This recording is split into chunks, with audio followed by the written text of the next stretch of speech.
Iran में प्रदर्शन इस कदर बढ़ गए कि तेहरान के अंदर सरकारी बिल्डिंगों को आग लगाया जाने लगा। ईरानी फोर्सेस जो है प्रदर्शनकारियों पर गोलियां चला रही है। इस पर ट्रंप साहब चिंता कर रहे हैं, नहीं मेरे भाइयों को अगर तुमने गोली चलाया तो फिर अमेरिका अंदर आ जाएगा। जो डेल्टा फोर्स वेनेजुएला में घुसी थी उसको ईरान इराक बॉर्डर्स पर तैनात कर दिया गया। आपको क्या लग रहा है कि वो वाकई में चाहते हैं कि ईरान एक बेहतर रास्ते पे चले, ईरान एक बेहतर राष्ट्र बने? नहीं। Brave people of Iran, let your voices be heard. I am with you. The people of Israel are with you.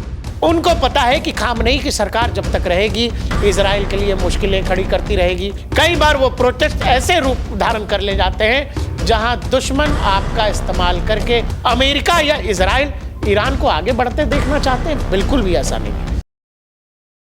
Tehran की वो दीवार जो अमेरिका और इजराइल के सामने चट्टान बनकर खड़ी रही, सालों से खड़ी रही, और वो लड़ाई जो ईरान अपने बल पर लड़ता रहा, वो लड़ाई जो ईरान खुले तौर पर कहकर लड़ता रहा कि हाँ हम हमास के पीछे खड़े हैं, हाँ हम हुतीज के पीछे खड़े हैं, हाँ हम हिजबुल्लाह के पीछे खड़े हैं।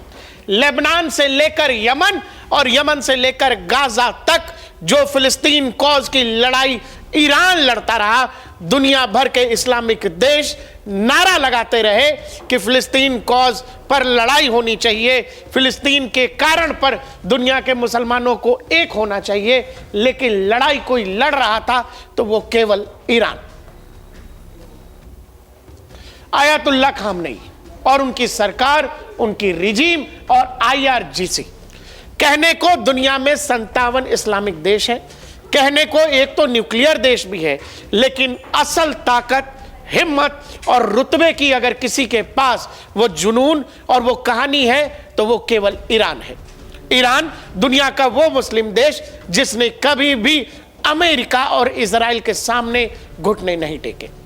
कहने को मैं फिर कह रहा हूं कि दुनिया में तमाम इस्लामिक देशों के अंदर death to America, death to Israel के नारे लगते हैं, लेकिन जब लड़ाई की बात आती है, जहां आमना सामना की बात आती है, आपको केवल एक ही देश दिखाई देता है। सऊदी अरब से लेकर UAE और दुनिया के तमाम इस्लामिक देश आप कैसे भी पकड़िएगा तो आपको यह समझ आएगा कि वो सब के सब अमेरिका, इजराइल और पश्चिमी ताकतों के आगे एक तरह से दंडवत है।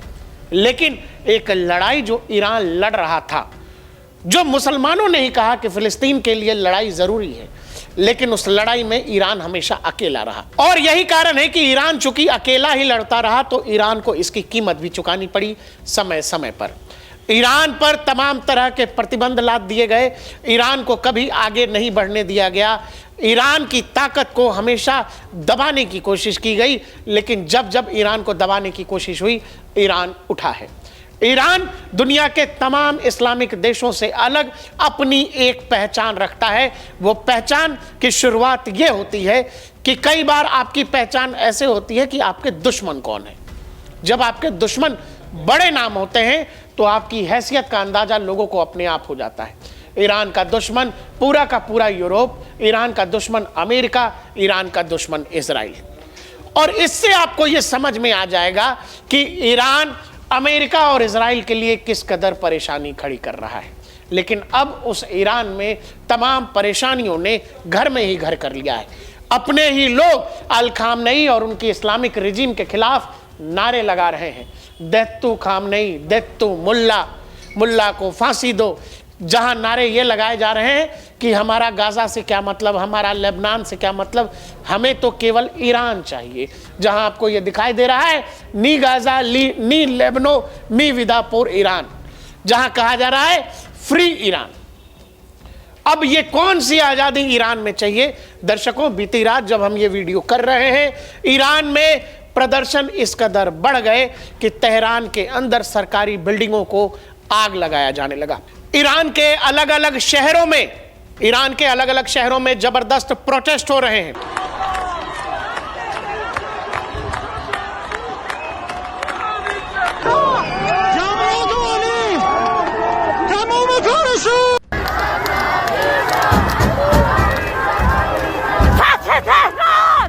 वही मोडस ऑपरेंडी है, जहां काम हथियार से ना हो, जहां काम दबाव से ना हो, जहां काम युद्ध से ना हो, तो फिर क्या करो, किसी देश की सरकार को बदलनी है, किसी देश की सरकार को इधर उधर करना है, सत्ता तख्ता पलट करना है, देश में ही क्रांति की इबारत लिख दो।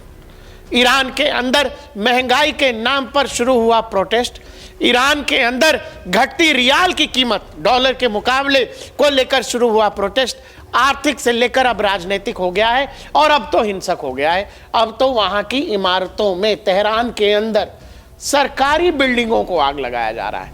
यानी जो प्रोटेस्ट शुरू हुआ था सुधार को लेकर, अब वहां रिजीम चेंज की बात हो रही है। यानी अमेरिका और इजराइल जैसे देश बैठे बैठे अपने मंसूबों में कामयाब हो रहे हैं, और ये सब कर कौन रहा है? ईरान के ही लोग कर रहे हैं, अपनी ही सरकार के खिलाफ कर रहे हैं, और किसी भी दुश्मन के लिए इससे अच्छी बात नहीं हो सकती है।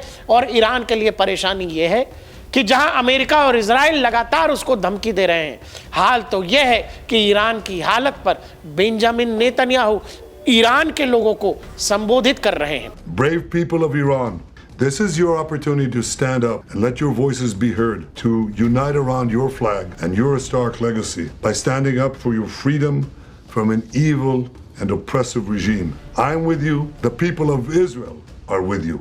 ईरान के अंदर ईरानी सरकार के खिलाफ गुस्सा इस कदर बढ़ गया कि अब ईरान में लगभग पूरे देश में इंटरनेट बैन कर दिया गया है।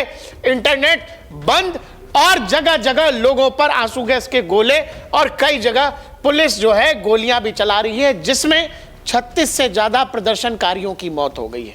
अब समझ लीजिए, वो ईरान और इजराइल जो एक दूसरे की खात्मे की कसम खाते हैं, वो ईरान जो कहता है इजराइल जैसी कोई जगह होनी ही नहीं चाहिए, वो इजराइल का राष्ट्रपति आज ईरानियंस के लिए इतना बड़ा दिल दिखा रहा है, इतना बड़ा बात कह रहा है कि भाई हम ईरानियंस के साथ हैं, ईरान की आम जनता के साथ हैं।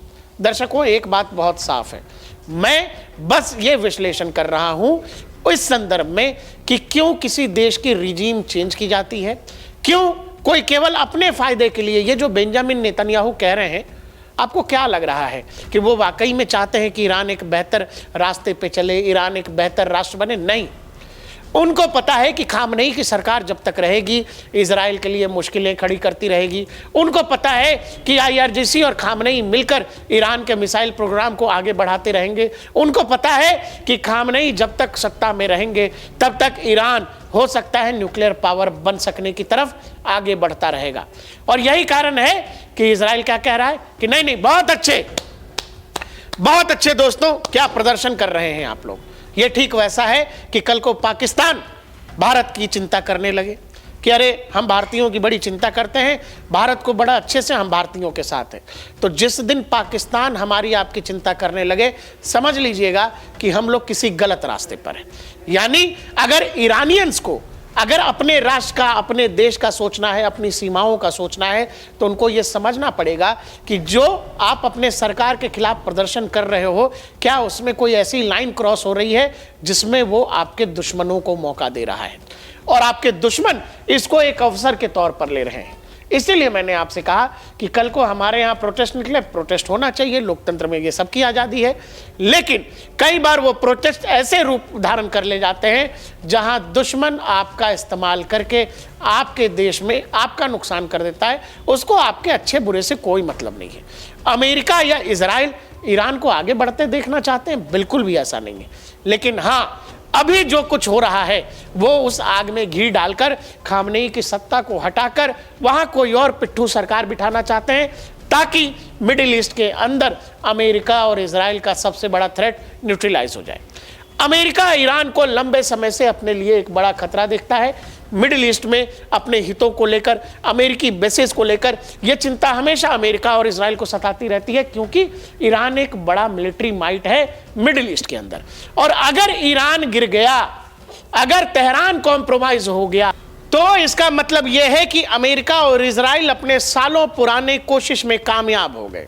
वो ईरान जो अब तक एक तरह से इनविंसिबल था, वो ईरान जिसको परेशान कर पाना मुश्किल था, उसको उसके घर में ही घेर कर खामनेई की सत्ता के खिलाफ ये जो क्रांति वाली कहानी चल रही है, जिसमें अब सरकार को ये एक्शन लेना पड़ा है, जैसा मैंने आपसे कहा, internet blackout imposed across Iran as protest intensifies. Trump reiterates warning to Iran over use of lethal force on protest. Trump भी ईरान की चिंता कर रहे हैं। ईरानी फोर्सेस जो है प्रदर्शनकारियों पर गोलियां चला रही है, इस पर ट्रंप साहब चिंता कर रहे हैं। नहीं, मेरे भाइयों को अगर तुमने गोली चलाया तो फिर अमेरिका अंदर आ जाएगा। समझ लीजिए पूरा खेल क्या है।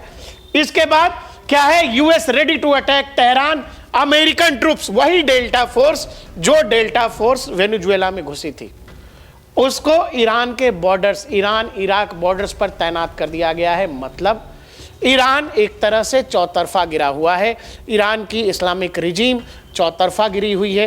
एक तो देश के अंदर 100 से ज़्यादा शहरों में लगातार हिंसक प्रोटेस्ट हो रहे हैं। अब तो इमारतों में, गाड़ियों में, सड़कों पर आगजनी तक होने लगी है।